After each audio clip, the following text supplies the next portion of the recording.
नमस्कार दोस्तों, general study के बायोलॉजी के इस पोर्शन में आपका स्वागत है। कल हमने जनरल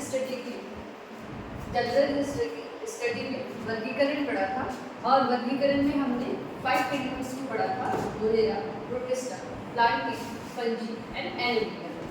आज हम इसी को कंटिन्यू करते हुए सिंगल करके इनको लेते हैं, एक करके लेते हैं। सबसे पहले हम करते हैं मोनेरा।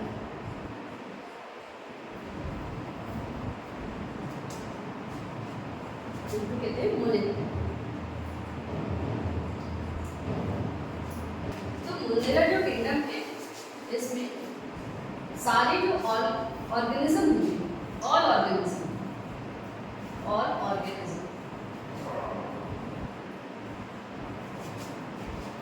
Is microscope. कैसे होंगे? माइक्रोस्कोप। इसका मतलब क्या है कि इन्हें हम माइक्रोस्कोप यानी कि सूक्ष्मदर्शी की सहायता से देख सकते हैं। इन्हें हम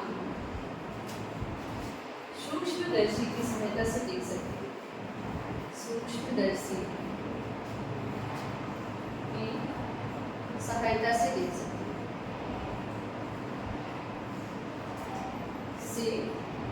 देख सकते हैं।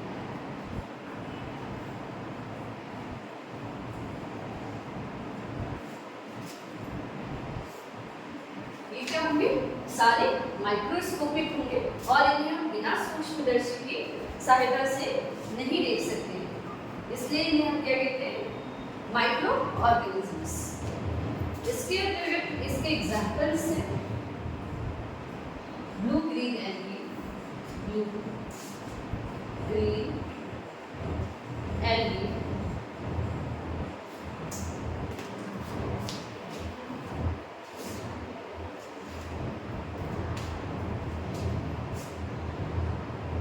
और वायरस एंड बैक्टीरिया।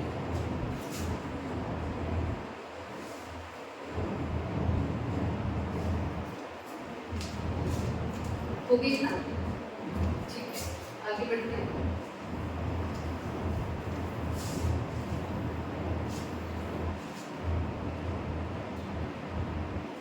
अब इसमें देखिए मोनेरा किंगडम में इनके फीचर्स क्या होते हैं? तो दे ऑल आर माइक्रोस्कोपिक, पहला सूक्ष्मदर्शी है। दूसरे ये क्या है? ये प्रोकैरियोटिक। कैसे हैं? प्रोकैरियोटिक।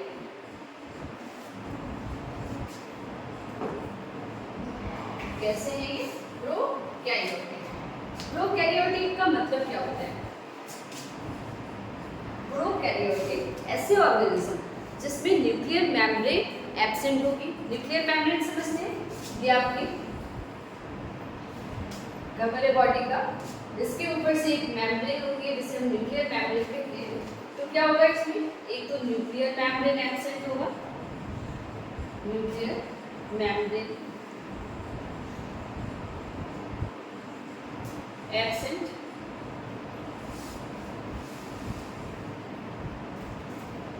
दूसरा इसमें देखिए टू न्यूक्लियस, जिसमें न्यूक्लियस भी क्या होगा? एब्सेंट। न्यूक्लियस क्या होंगे? एब्सेंट। न्यूक्लियस मतलब केंद्र।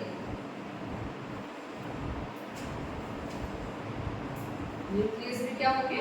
एब्सेंट। केंद्र जो होता है अनुपस्थित होता है। केंद्रक अनुपस्थित मतलब केंद्रक की जैसा एक स्ट्रक्चर दिखता है जिसे हम न्यूक्लियस कहते हैं, लेकिन वो एक्चुअल में केंद्रक नहीं होता है। इसमें कोशिकांग यानी कि सेल ऑर्गेनेल्स भी एब्सेंट होते हैं, जिसमें कोशिकांग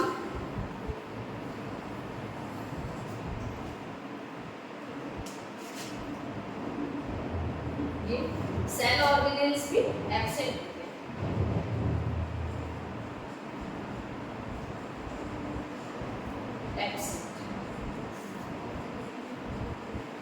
यानी कि कोशिकांग एब्सेंट होंगे, कोशिकांग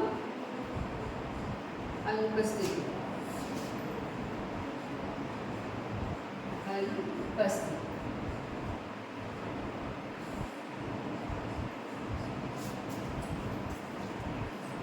तो मोनेरा किंगडम के फीचर्स क्या हो गए? Second features, they all are prokaryotes. ये क्या होते हैं? सारे प्रोकैरियोट्स होते हैं। प्रोकैरियोट्स का मीन्स क्या हुआ कि उनमें न्यूक्लियर मेम्ब्रेन यानी कि सेल की जो होगी, कोशिका भित्ति एब्सेंट होगी। दूसरा, इसमें न्यूक्लियस जो होगा वो भी एब्सेंट होगा, केंद्रक एब्सेंट होगा। थर्ड, इसमें सेल ऑर्गेनेल्स।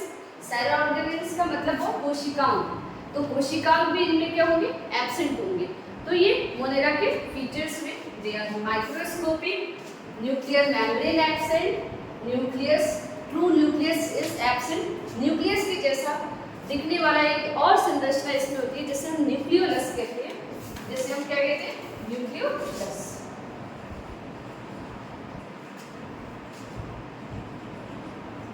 तो न्यूक्लियस के जैसे दिखने वाली संरचना को हम क्या कहते हैं? न्यूक्लियोलस। तो ये मोनेरा किंगडम्स के क्या है? फीचर हैं। नाउ हम सेकंड वन लेते हैं।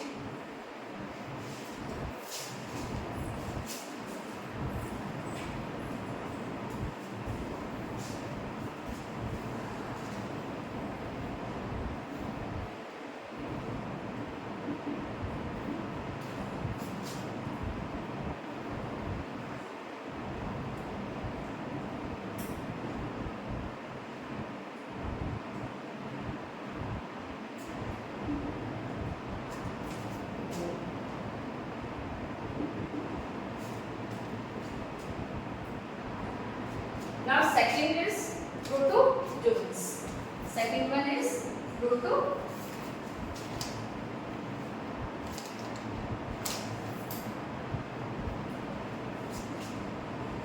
Protozoans.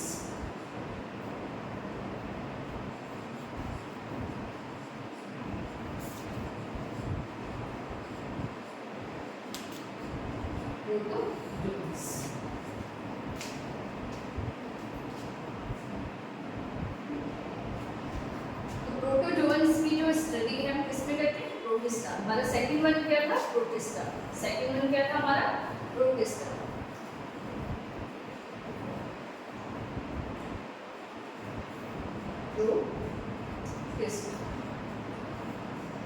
प्रोटिस्टा के अंतर्गत ऑल टाइप्स के प्रोटोजोन्स आते हैं और ये प्रोटोजोन्स क्या होते हैं? They are also microscopic. ये भी कैसे होंगे आपके? माइक्रोस्कोपिक। माइक्रोस्कोपिक का मतलब सूक्ष्मदर्शी। सूक्ष्मदर्शी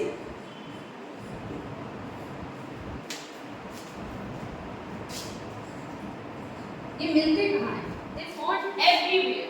ये कहीं भी मिल जाते हैं। Found everywhere.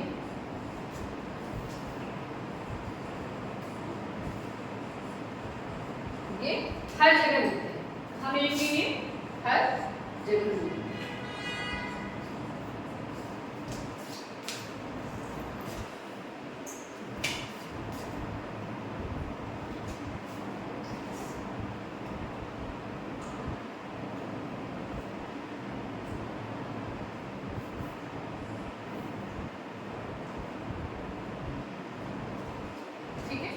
तो ये क्या मिलेंगे? हर जगह मिलेंगे। Third one is they are single cell.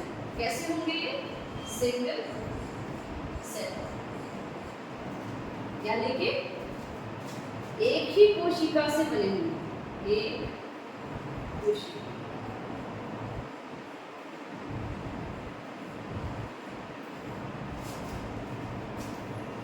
तो कैसे होंगे?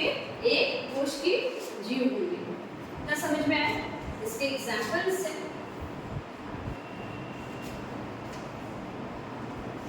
इसके एग्जांपल्स हैं अमीबा,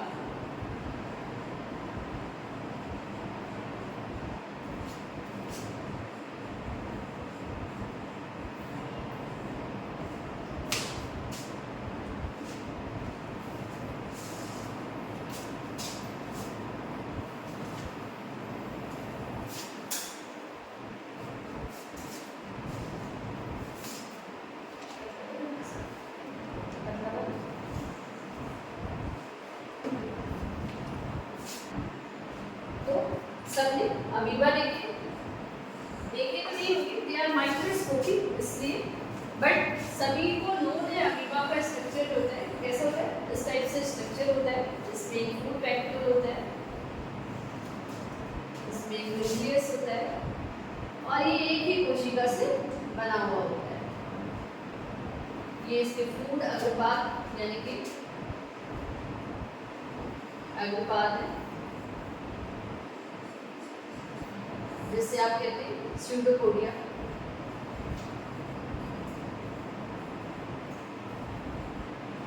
स्यूडोपोडिया इसमें फूड वैक्यूल होता है, खाद्य तंत्र का फूड वैक्यूल।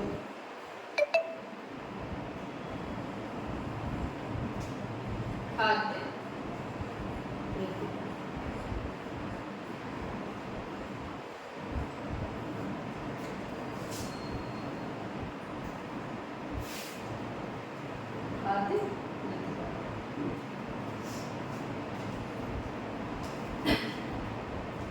इनकी बॉडी में थर्ड एवलेस, इनकी बॉडी में फ्लैजिला प्रेजेंट होते हैं। क्या होते हैं? फ्लैजिला। फ्लैजिला या और सीलिया। फ्लैजिला या सीलिया।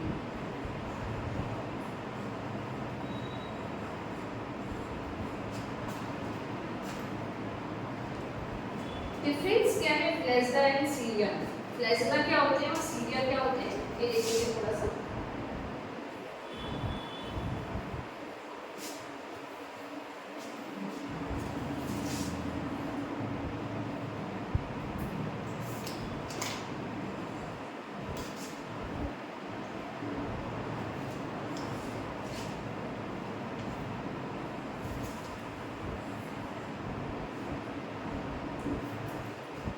फ्लैजिला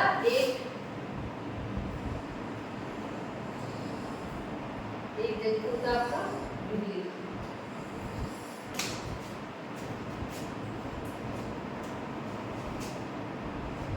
और एक होता है आपका पैराफिश।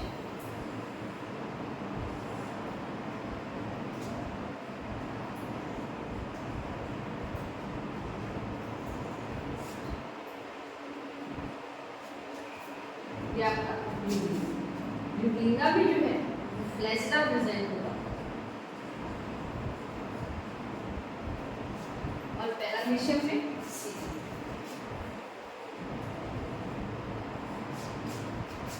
इनका वर्क क्या होता है? इनका फ्लैजिला का जो वर्क है वो होता है मूवमेंट करना।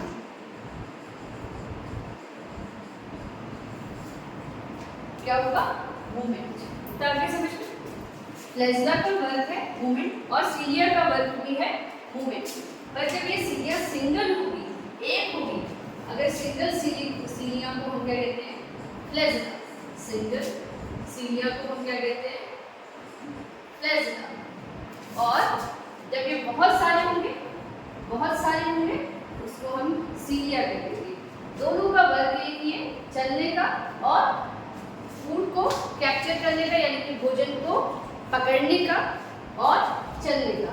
तो इनका वर्क क्या हो गया? सीलिया और फ्लैजिला का वर्क सेम होता है। सिंगल होगा तो हम उसे फ्लैजिला बोल देंगे और बहुत सारे होंगे तो उन्हें हम सीलिया बोल देंगे। इनका वर्क दोनों का क्या है? फूड को कैप्चर करना यानी कि खाने को पकड़ना।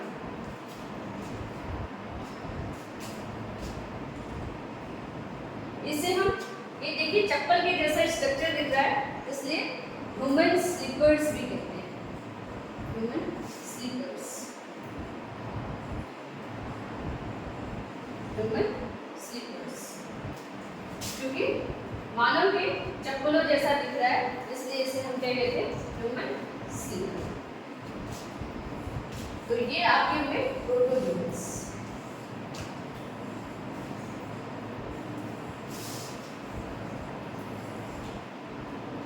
कई बार प्रोटोजोन्स के कारण हमें बहुत सारी बीमारियां भी होती हैं। तो डिजीज देख लीजिए, बहुत बार क्वेश्चन एग्जाम्स में पूछे जाते हैं, हम पूछे भी गए हैं कि जैसे आपके डेंगू है, मलेरिया है, तो ये मच्छर सिर्फ एक कैरियर है, मच्छर सिर्फ एक वाहक है जो इन्हें कैरी करता है। एक्चुअल में जो आपके मलेरिया या डेंगू होते हैं वो इन्हीं प्रोटोजोअन्स के कारण होते हैं। या हमने एक और बीमारी सुनी है कॉलेरा, जिसे आप नोन एज डायरिया, जिसे आप डायरिया के नाम से जानते हैं। तो ये भी क्या होते हैं, प्रोटोजोअन्स के कारण ही फैलते हैं। एक आपका एक प्रोटोजोअन है एंटमीबा हिस्टोलिका, जो आपको वॉमिटिंग एंड लूज मोशन करता है। तो इसका मतलब क्या है, प्रोटोजोअन्स के कारण भी बहुत सारी बीमारियां होती हैं, जैसे मलेरिया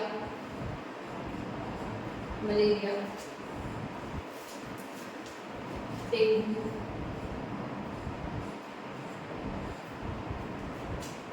कॉलेरा।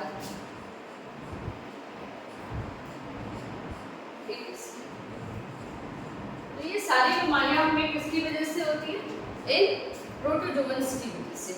मच्छर से बाइट करते हैं, जब मच्छर गंदे पानी में बैठते हैं, उसके बाद वहां से उड़ के जब किसी ह्यूमन को काटते हैं, बाइट करते हैं, तो ये प्रोटोजोअन्स ह्यूमन की बॉडी में प्रवेश कर जाते हैं और उसके कारण हमें क्या होता है, ये बीमारियां फैलती हैं। ठीक है, ये कॉलेरा जो है वो मक्खी के काटने से फैलता है। ठीक है, इतना समझ में आ गया।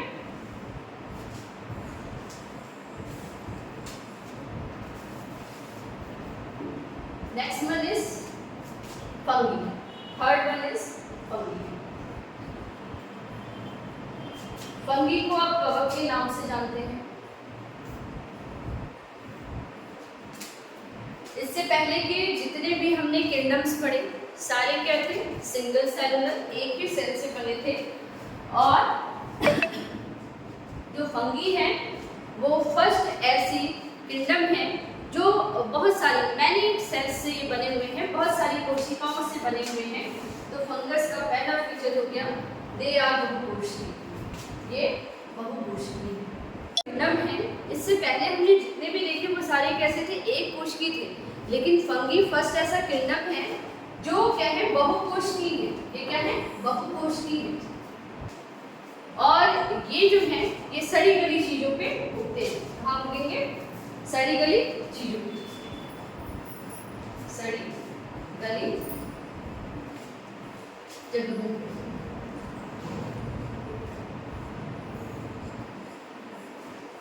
अक्सर हमने बरसातों में, मोस्टली बरसात में ही हम इन्हें देख पाते हैं।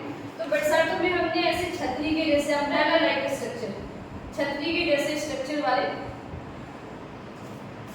जीव जंतुओं को देखा है। ये सारे क्या है आपके, फंगी। ठीक है, ये परपोषी होते हैं, खाने के लिए हमेशा दूसरों पे डिपेंड करते हैं। तो कैसे होंगे, परजीवी या परपोषी, परपोषी और परजीवी। खाने और रहने के लिए, इन्हें खाने के लिए भी और रहने के लिए भी जगह की आवश्यकता होती है, इसलिए सड़ी गली चीजों पे ये उगते हैं। कुछ ऐसे फंगी हैं या कुछ ऐसे कवक हैं जो खाने के लिए हम यूज करते हैं, जिन्हें हम खाने के रूप में यूज करते हैं। जैसे हमने एक बहुत फेमस नेम सुना है, मशरूम। सभी ने खाया होगा और सुना है। तो मशरूम एक ऐसा फंगी है, कवक है, जिसे हम खाने के लिए यूज करते हैं। ठीक है,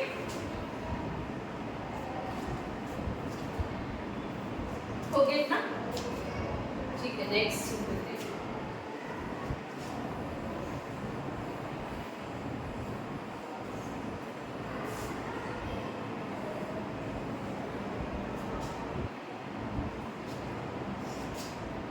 नेक्स्ट आते हैं आपके प्लांट्स।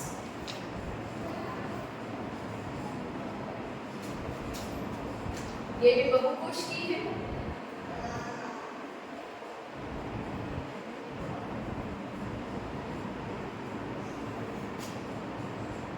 ये अपना खाना खुद बनाते हैं।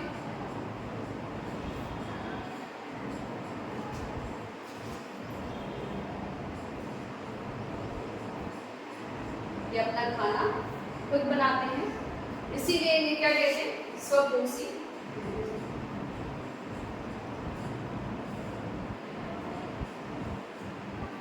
और खाना खुद बनाने की क्रिया को हम कहते हैं प्रकाश संश्लेषण।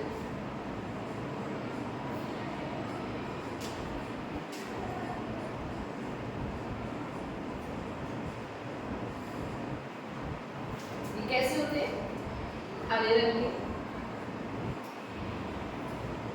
सभी ने देखे हैं प्लांट्स। ठीक है, तो प्लांट्स की डिफरेंट वैरायटीज हैं। प्लांट्स भी छोटे भी होते हैं, बड़े भी होते हैं। तो प्लांट्स को हम उनके साइज, शेप और स्वभाव के कारण डिफरेंट काइंड्स ऑफ 5 किंगडम्स में हम 5 सब किंगडम्स में हम इनको डिवाइड करते हैं। तो इनको हम प्लांट को नेक्स्ट वीडियो में लेंगे, थोड़ा थोड़ा करके। आज के लिए इतना ही, धन्यवाद।